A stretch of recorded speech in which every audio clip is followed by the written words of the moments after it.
China is refusing to accept deliveries of Boeing. We delivered 130 airplanes, making some significant progress. You know, we had a great capital raise, so the balance sheet is solid for the next year. 40,000 American jobs are at risk. Boeing, once the pride of U.S. industry, is shutting down its factories right here at home. Sounds unreal. It's happening. According to CNN, Boeing's stock plunged after China suddenly stopped accepting deliveries of their airplanes. It's part of a growing trade war that's hitting American companies hard. Even though Bloomberg recently reported that China has temporarily lifted the ban, it was too late. The damage is done. Boeing has already started moving its production out of the U.S., a decision that shocked the country. This isn't just about one company, it's a wake-up call. When even Boeing decides it can't afford to build in America anymore, something big is broken. Boeing has officially started pulling out of the U.S., not just in words, but in action. Major production sites in Washington and South Carolina are shutting down, leaving thousands of skilled American workers jobless or in limbo. This isn't just a corporate decision, it's a gut punch to entire communities that relied on Boeing for decades. Local economies built around these factories are now crumbling. Small businesses that depended on Boeing contracts, from parts suppliers to cleaning crews, are suddenly left with nothing.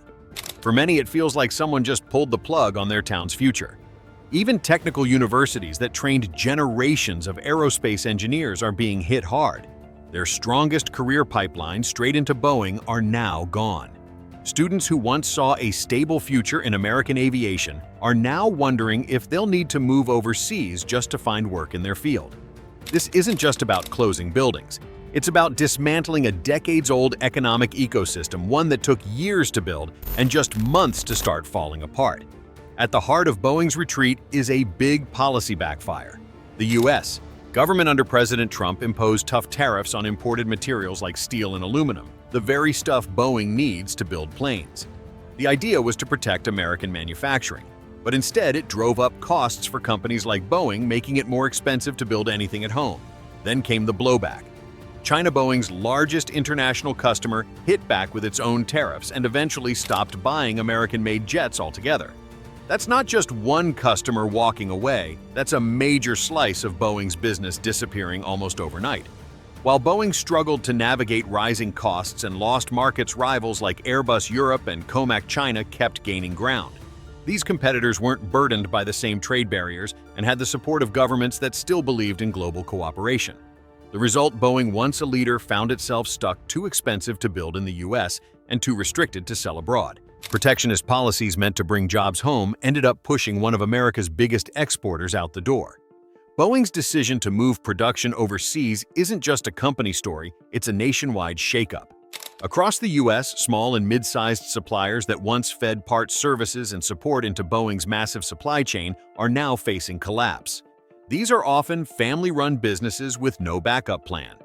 When Boeing leaves, their contracts disappear, and so do their jobs. It doesn't stop there. The Federal Aviation Administration, FAA, which has always overseen aircraft built on American soil, now faces a dilemma. With production happening in multiple foreign countries, the FAA's role in certifying and inspecting aircraft becomes far more complicated, possibly even limited. That means less oversight, more regulatory confusion, and potential safety concerns down the line. And let's not forget the defense angle. Boeing isn't just building planes for commercial airlines, it's a major U.S. military contractor. With parts of its operations moving abroad, questions are now being raised about national security. Can the U.S. military rely on jets built outside the country? What happens in a global conflict if the supply chain is scattered across borders?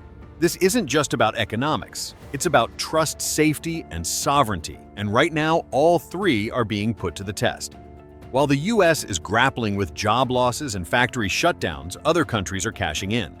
Places like Canada, Germany, and Southeast Asia are quickly becoming the new hubs for aerospace manufacturing. And they're rolling out the red carpet for Boeing, offering tax breaks, land, and state-of-the-art infrastructure to welcome the giant. For Boeing, it's a win. Building in these countries means lower costs, fewer trade barriers, and better access to fast-growing markets. But for the U.S., it's a brain drain in the making.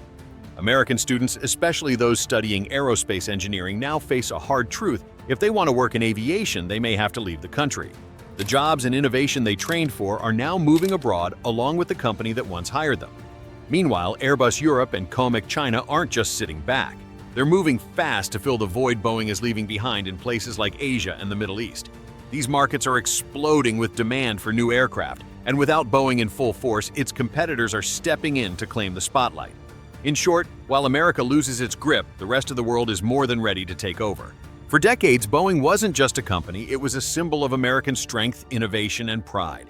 It stood tall as proof that the United States could lead the world not just in business, but in bold ideas and cutting-edge technology.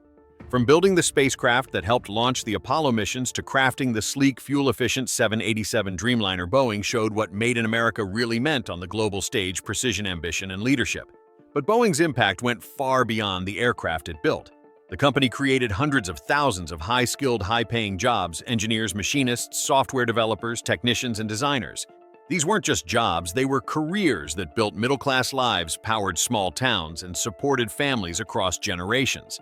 In cities like Everett, WA, and North Charleston, SC Boeing wasn't just a workplace, it was the economic heartbeat of the community.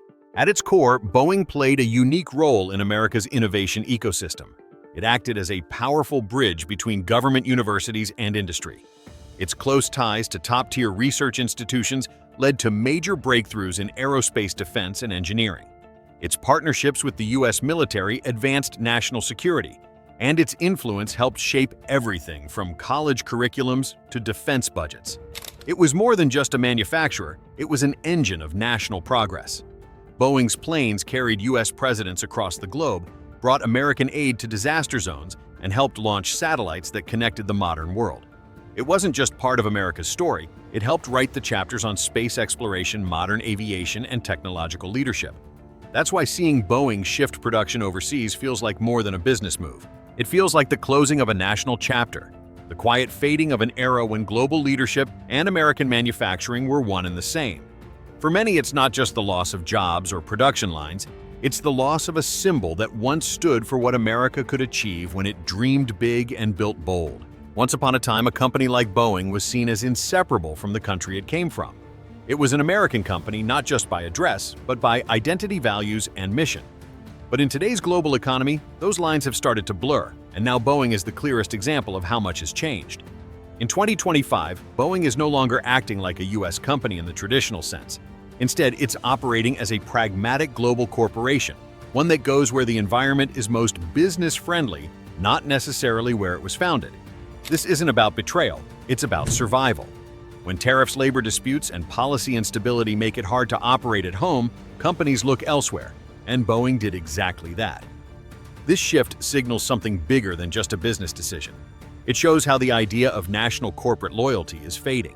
In a world where supply chains stretch across continents and customers are scattered from Dubai to Shanghai, the old notion that a company belongs to one country feels outdated. The new reality home is wherever it's easiest to do business.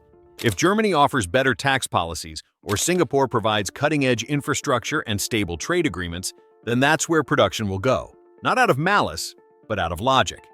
This change doesn't just affect Boeing, it affects how we see all major companies.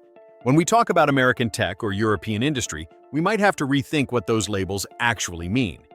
Because in the age of globalization, borders matter less than bottom lines. And for the first time, that might mean the companies that built America and carried its name across the skies no longer feel the need to call it home. If even Boeing, the crown jewel of American industry, can no longer survive on home soil, what future is left for the rest of U.S. manufacturing? This isn't just Boeing's story. It's a warning flare for every company, every worker, and every policymaker tied to the idea that Made in America still means something. When the rules of the global game change and your biggest players start leaving the field, you have to stop and ask what went wrong and can it still be fixed. The Boeing move forces us to rethink more than just trade policy. It makes us confront where we are as a country and whether we're still building an economy for the future or losing it piece by piece. Thanks for watching. If this raised more questions than answers for you, you're not alone. And that's exactly why these conversations matter. Hit subscribe, drop a comment below.